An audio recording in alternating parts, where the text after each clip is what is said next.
चाळीसगावात अवैध गुटखा तस्करीवर पोलिसांचा धाक छापा, 5 जण जेरबंद, 6.5 लाखांचा मुद्देमाल जप्त. चाळीसगाव जुलै 10 चाळीसगाव शहर पोलिसांनी अवैध गुटखा तस्करीविरोधात मोठी कारवाई करत 5 आरोपींना अटक केली असून महाराष्ट्र शासनाने प्रतिबंधित केलेला गुटखा, सुगंधित पानमसाला, सुगंधित तंबाखू तसेच वाहतुकीसाठी वापरण्यात आलेली कार असा एकूण 6,57,078 रुपये किमतीचा मुद्देमाल जप्त केला आहे. जिल्ह्यातील अवैध धंद्यांविरोधात कठोर कारवाई करण्याच्या सूचना पोलीस अधीक्षक श्रीकांत धिवरे यांनी दिल्या आहेत. त्यानुसार चाळीसगाव शहर पोलीस ठाण्याचे पोलीस निरीक्षक अमितकुमार मनेळ यांना 8 जुलै रोजी गोपनीय माहिती मिळाली.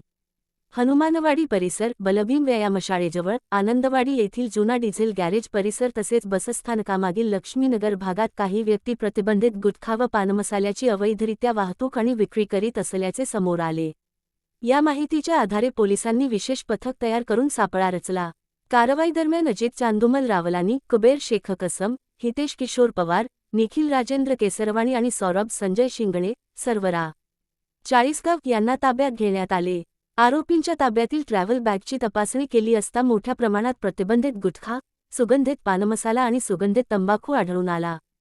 त्यानंतर अन्न व औषध प्रशासन विभागाच्या अधिकाऱ्यांच्या उपस्थितीत पंचनामा करण्यात आला.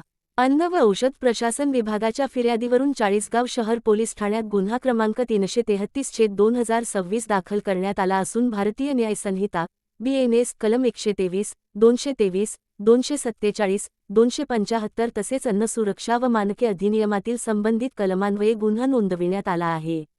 कारवाई दरम्यान प्रतिबंधित गुटखा, पानमसाला, तंबाखू आणि वाहतुकीसाठी वापरण्यात आलेली टाटा इंडिका क्र. MH18W7837 असा एकूण 6,57,078 रुपयांचा मुद्देमाल जप्त करण्यात आला. प्राथमिक तपासात हा प्रतिबंधित माल मध्य प्रदेशातील बऱ्हाणपूर येथून चाळीसगावात तस्करी करून आणण्यात आल्याचे निष्पन्न झाले असून या रॅकेटमधील इतर संबंधितांचा शोध सुरू असल्याची माहिती पोलिसांनी दिली. पुढील तपास चाळीसगाव शहर पोलीस करीत आहेत. पोलीस अधीक्षक श्रीकांत धिवरे यांनी नागरिकांना प्रतिबंधित गुटखा, पानमसाला व तत्सम तंबाखूजन्य पदार्थांची खरेदी, विक्री, साठवणूक अथवा वाहतूक होत असल्याची माहिती मिळाल्यास तातडीने पोलिसांना कळविण्याचे आवाहन केले आहे. माहिती देणाऱ्याची ओळख पूर्णपणे गोपनीय ठेवण्यात येणार असल्याचेही त्यांनी स्पष्ट केले. ही कारवाई पोलीस अधीक्षक श्रीकांत धिवरे, अपर पोलीस अधीक्षक अशोक नखाते आणि उपविभागीय पोलीस अधिकारी विजयकुमार ठाकुरवाड यांच्या मार्गदर्शनाखाली पोलीस निरीक्षक अमितकुमार मनेळ, पोलीस उपनिरीक्षक संदीप घुले, तसेच पोलीस कर्मचारी मोहन सूर्यवंशी, अशोक मोरे आणि कल्पेश पगारे यांच्या पथकाने केली.